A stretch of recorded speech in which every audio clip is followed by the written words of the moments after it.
Hey guys, how's it going? It's Janie over here at JaniesSweets. Welcome back to my channel. In this episode, I'm coming at you with a tutorial on how I created this beach theme anniversary cake. I absolutely love how this cake turned out, especially because I used the same exact topper that the bride used 10 years ago. So if you want to learn how I made this cake, please keep on watching.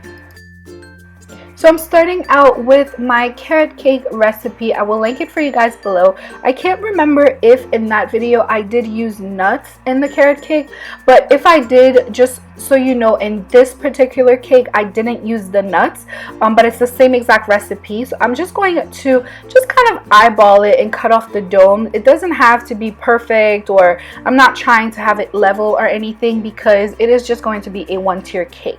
So just go ahead and do that, and then use your either Italian meringue buttercream or any kind of buttercream. I'm using my Easy Meringue buttercream. I'll link it for you guys below, just to create a dam on the outside, because I'm using a cream cheese filling on the inside, and cream cheese never will get set or hard in the fridge, so it's gonna be slipping and sliding all over the place. So I don't like to ice my cakes with it. However, it is super delicious, so I like to put it on the inside of the cake. So I am just going to continue cutting off the tops of each of my cake layers and then adding them on top of each other with my cream cheese icing in the middle.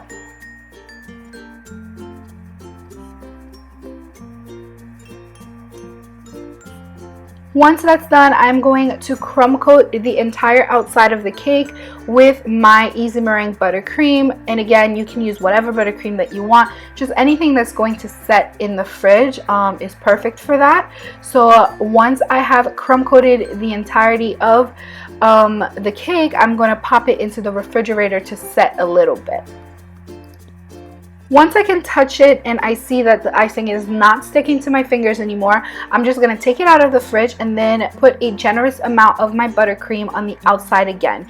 And that's going to be the final icing, or the final coating of the cake. So using my offset spatula, I'm just going to grab some buttercream out of my container and then smooth it with my bench scraper. Once that is done, I am also going to add little pieces of blue buttercream all over the place, and that's just going to create that swooshy kind of design. I don't know what the proper term is. I think it's watercolor effect, but anyway, so you get the point of what I'm trying to do. I'm just going to do that all over and then bring in the lip of buttercream on the inside so that it's not sticking straight up. But to be honest, with a design like this, it would have been fine as well. So once that was done, I popped it in the fridge, and then I grabbed some coral color, not coral, some, what's that color? Like a greenish blue, I don't know, aqua color chocolate melts. So they are not chocolate chips, they are actual chocolate melts, because they are going to stay a lot firmer for you. So I've just melted them in the microwave, and then I'm just going to eyeball where I want to kind of cut it. So as you see, I'm just cutting it so that once it dries in the fridge, it's actually going to come off a lot easier. You could also break it once you're done, but if you cut it ahead of time, it's just going to make it easier for you. And I am going to just make some lines so they look like, I don't know, like a mermaid tail. I don't know what it's supposed to look like, but it looks pretty. Anyway, so I'm just going to pop this into the refrigerator for a little bit. And then into a Ziploc bag, I'm going to add in some white chocolate ganache. And white chocolate ganache is just 2 parts chocolate, 1 part heavy cream. So if you use 1 cup of heavy cream, you're going to use 2 cups of white chocolate chips. You're going to melt it in the microwave and then swirl it around until it's completely melted. And then once it's cooled down a little bit, I'm going to add it to my cake. So this is going to create the drip design effect that I want. I'm just going to smooth out the top, and then in this towel I have some graham crackers that I'm just going to pulverize with a hammer or a meat tenderizer. And then I'm going to add it to the side of the cake. I'm going to clean off my board just a little bit as I go. And then just make sure that it sticks to the side. And then I'm also going to add some at the very top. And that's just going to mimic sand for the beach.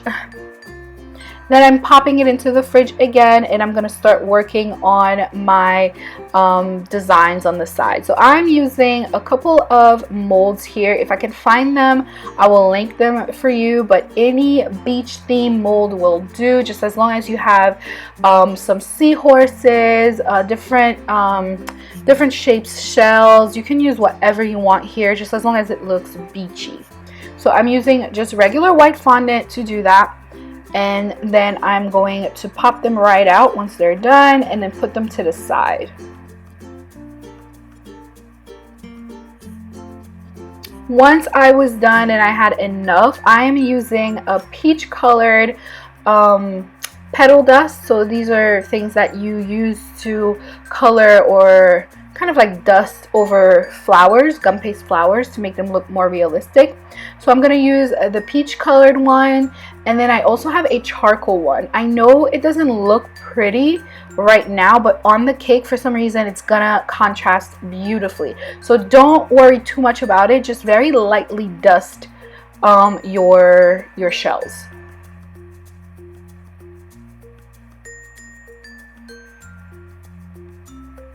The reason why I use charcoal as well as the peach is because it's going to give a really nice contrast on the cake. Now once the cake is out of the refrigerator, I'm going to use just some chocolate ganache to stick it on to or to stick my shells all over it. The reason why I'm using chocolate ganache is because, like I said, the cake is pretty cold from the refrigerator, and it's not going to stick to the buttercream, but if it was freshly made, it would. Now again, this is the topper that my client has provided me. I love the fact that she's using the same exact topper from 10 years ago. It's so sentimental, and I was just like, gushing all over it. Anyway, so once that is done, I've placed my topper. I'm going to place my shards of chocolate all over. I removed the topper real quickly just so that I could place the shells that I wanted around the topper.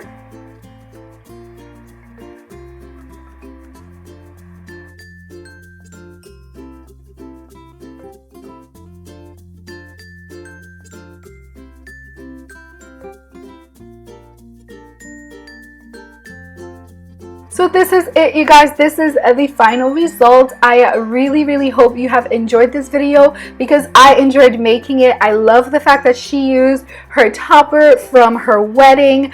It is one of the most sentimental cakes that I have made to date, so I absolutely love it. Actually, let me know down below if you would reuse the topper for your wedding cake, because that is really interesting.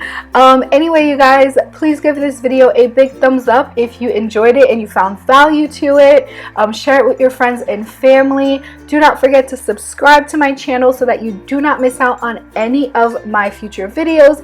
All of my socials are at JaniesSweets. I'm on Instagram as well as on Facebook, and as always, you can check out my last video if you click on this annotation to your left. So that is it for this week's tutorial, guys. I love you. I'll talk to you next time.